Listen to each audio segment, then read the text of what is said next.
Avant de commencer, abonnez-vous et cliquez sur la cloche de notification pour ne rien rater. Atiana.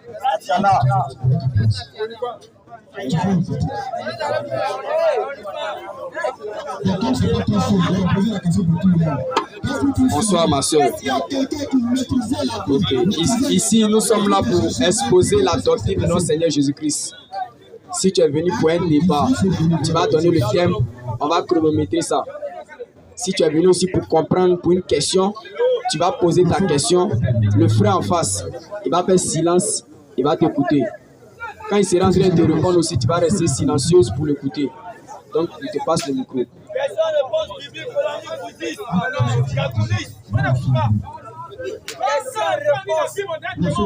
Bonsoir, pasteur. Bonsoir.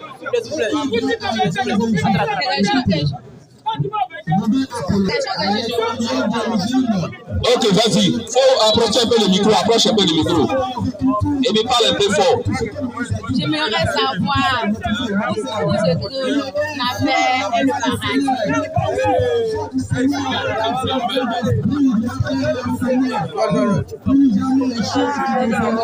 Ok, où se trouve l'enfer et le paradis? Ce n'est pas ça. Ok, on va lire.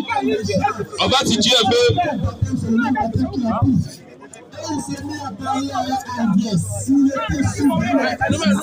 Frère, proverbe 15 ans.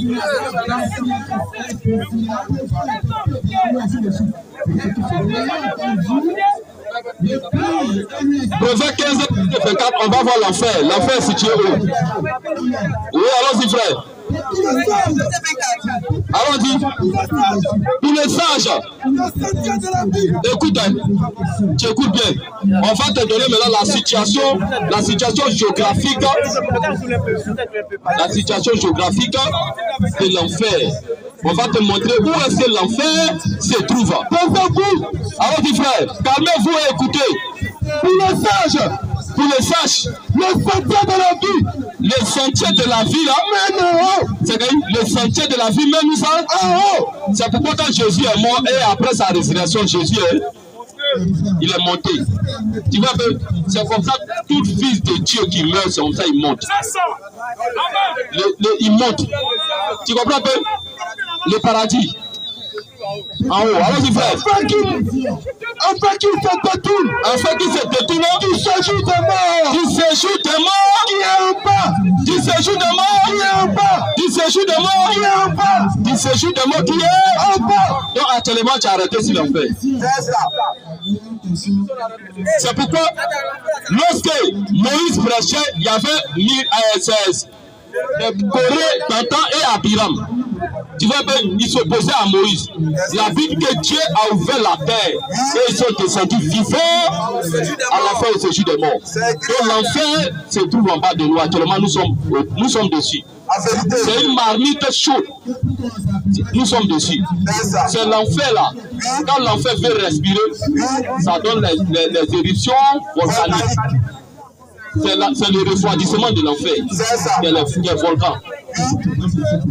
Tu m'écoutes, non? Si l'enfer, si le volcan, c'est le refroidissement de l'enfer. Comment maintenant? L'enfer comment? Donc l'enfer là se trouve en bas de nous. Nous sommes dessus. Un homme qui met hors de Christ, il descend. Il descend là-bas au séjour des morts. Tu comprends? Maintenant, ceux qui mettent en Christ là, et ils montent, comme Jésus est monté. Pour l'intensif. Donc, ce que tu dois comprendre, quand on dit le ciel là même là, ce sont des dimensions. Mais il faut prendre ton baptême et on va t'expliquer ces genres de dimensions. Il faut que tant que tu n'es pas avec nous, tu ne peux pas comprendre, ce sont des mystères. La Bible dit ne donnez pas les choses saintes là aux chiens. Et peur qu'ils foulent ça aux pieds. Donc, lorsque tu vas prendre ton baptême, on va t'enseigner ces différentes dimensions. Tu comprends? Et tu vas comprendre. L'enfer là, ça se trouve en bas. Et l'enfer comporte 3 compartiments. Le ciel aussi comporte 3 compartiments. Il y a des chambres. Ça, il faut prendre ton baptême pour qu'on puisse t'enseigner. Il y a des chambres. Le ciel aussi a 3 compartiments. Actuellement, Jésus dit, personne n'est monté. Donc tous ceux qui meurent là, ils sont sous l'autel. Dieu est aux 7e dimension. Dieu lui est la 7e dimension. Et ceux qui meurent en Christ, on dit les âmes là sont sous l'autel. Tu comprends? Maintenant, au séjour des morts, la dernière dimension du séjour des morts, c'est là que sortent toutes les maladies. Toutes les décisions de la terre se prennent là-bas. Tu comprends? Donc c'est les trucs qu'on ne peut pas t'enseigner. Nous on a reçu tous ces enseignements, nous qui sommes ici. C'est pourquoi on dit on défie, il n'y a pas quelqu'un qui va se mettre devant nous et puis va s'en sortir, il n'y en a pas. Son mystère va prendre fin. On connaît ça. Et on connaît, Dieu nous s'est tellement révélé ces mystères. Bientôt il va se retourner vers Israël. Les Juifs vont les recevoir et la porte des nations sera fermée. Et c'est fini. Donc, ma bien aimé, c'est que Dieu te bénisse. Voici ta réponse. S'il y a une deuxième question, on va prendre. Maintenant, non, c'est pas encore fini. Arrête un peu ici. Sœur, tu es chrétienne? Tu es chrétienne? Tu sais que les hasards dans la vie, les hasards n'existent pas. C'est ton pasteur qui a dit que tu dois mettre ce gars ici ta tête là. Tu dois voiler ta tête. Mais voici ta tête. Ou bien tu as mis ça pour les plaisirs comme ça. Ok. Ma bien-aimée sœur, je t'appelle déjà sœur. Il faut te donner réellement à Christ. Confie réellement ta vie au Seigneur, donne ton cœur. Parce que la Bible dit dans Jean 14, verset, Jean 16, 24, Jésus dit, si vous m'aimez, gardez mes commandements. Donc aimer le Seigneur Jésus, ça veut dire que tu dois pratiquer et garder ses commandements. Alors que ses commandements disent, concernant la femme, le commandement de Dieu dit qu'une femme doit s'habiller d'une manière décente, avec pudeur et modestie. 1 Timothée 2, verset 9. 1 Timothée 2, verset 9. Je veux aussi que les femmes s'habillent d'une manière décente. Tu vois, c'est pourquoi la véritable fille de Dieu est dit son style vestimentaire dans la Bible. Je veux aussi que les femmes s'habillent d'une manière décente. D'une manière décente. Elle doit s'habiller, cacher toutes ses parties intimes. Avec pudeur. Pourquoi? Parce que la Bible dit quiconque regarde une femme et la désire a déjà couché avec elle. Tu vas imaginer une femme qui est en pantalon et toutes ces féminités des femmes, tout est dessiné. Qu'elle traverse la rue, tous les hommes qui la regardent et qui l'appellent langue. La Bible dit qu'ils ont déjà commis adultère. C'est pourquoi ça que je te dis, je lève ma main au ciel. Plusieurs femmes vont se croiser devant Dieu. Diront Seigneur, je suis morte vierge. Je n'ai jamais connu quelqu'un dans ma vie. Dieu dira, ma chérie, tourne-toi.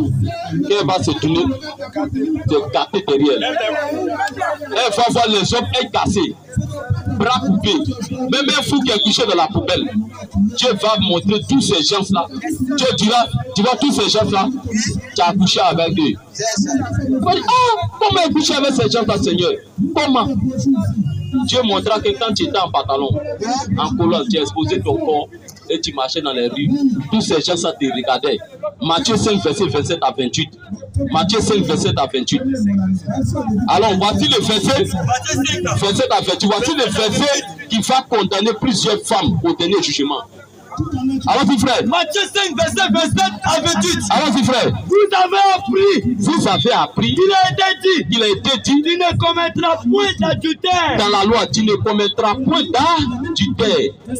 Tu comprends? Donc, dans la loi, là, Dieu condamnait l'acte. Si tu as regardé, que tu n'es pas parti faire, tu comprends? Dieu ne te condamne pas. Tu comprends? Mais, tu comprends bien? Si tu as regardé et que tu n'as pas fait, Dieu ne te condamne pas. Donc dans la loi, Dieu condamnait l'acte. Allons-y, frère.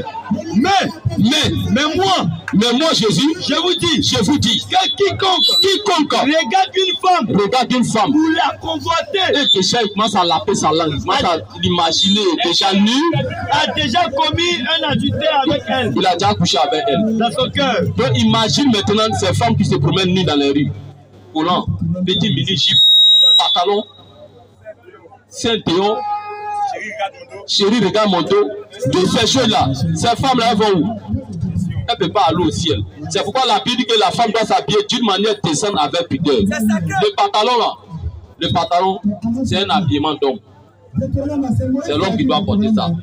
Tu comprends? Donc, il faut véritablement donner ton cœur au Seigneur. Parce qu'une véritable fille qui confesse qu'elle connaît le Seigneur, la chose qu'on prend pour détecter qu'elle connaît d'abord le Seigneur, c'est sa manière de s'habiller. Par sa manière de s'habiller, c'est ça d'abord on regarde. Mais tu ne peux pas dire que tu aimes le Seigneur et exposer ton corps. Tu comprends?